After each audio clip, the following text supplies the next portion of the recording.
What's up, PlayStation Nation? This is that PlayStation Gamer talking to you guys today about JayTechTV and me having a bit of a falling out with on his latest podcast.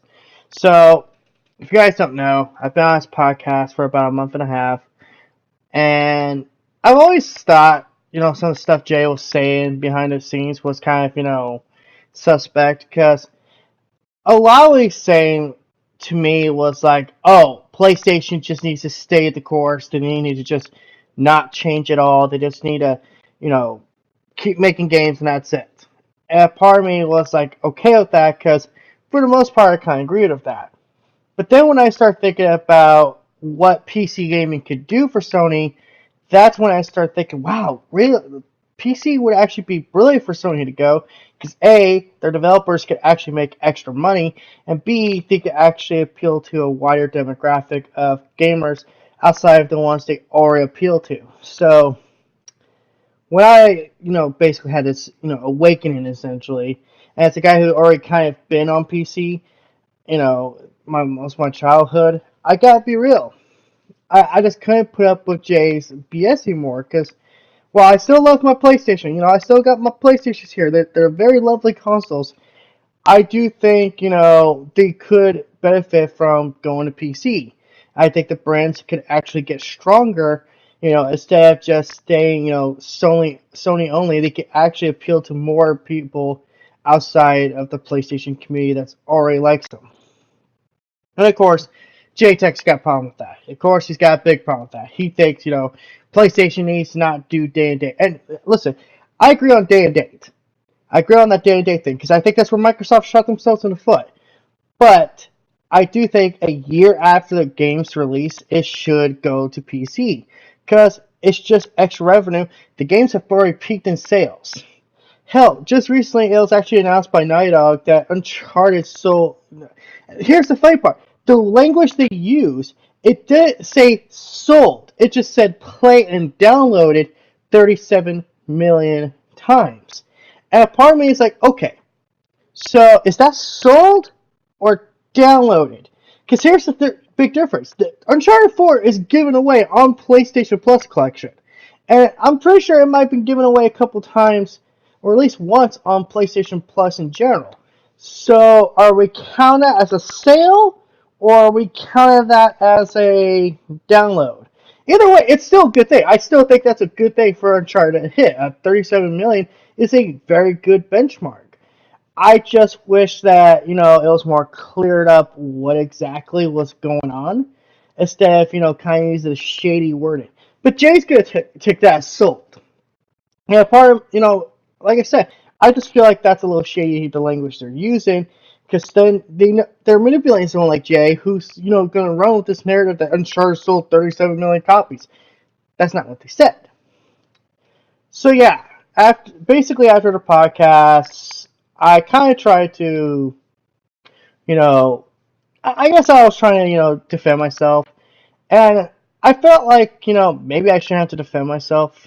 You know, Jay actually posted on YouTube that I wasn't demoted, which is BS, because literally the channel, the person he showed wasn't mine.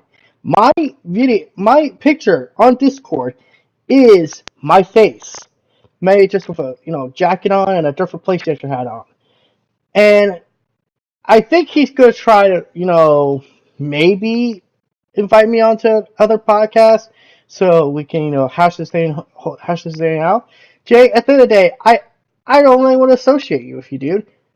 I really don't. I was mostly just there because I want to interact with more people in the PlayStation community.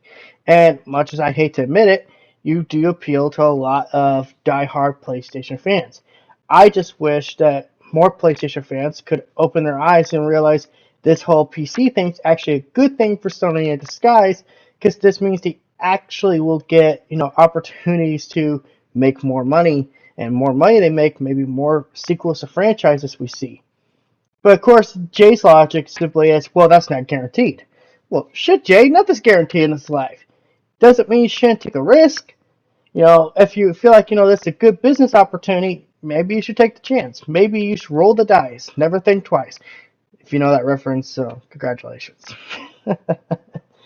But yeah, that's my thoughts on all this going on. At the end of the day, I really couldn't care about Jaytech. Jaytech to me, he he's a very toxic individual, and you could just tell by talking to him.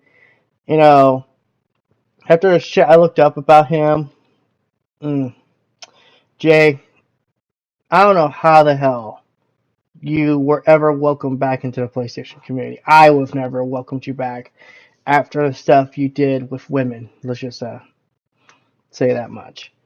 So yeah, I personally think Jaytech is just he's just a diehard fanboy who won't get past a certain agenda. So yeah, I'm kind of glad I'm not on the Discord anymore. If he wants me back, he could do it in a video. He could address me directly. He knows my Discord. Hell, we even have a message chat going up.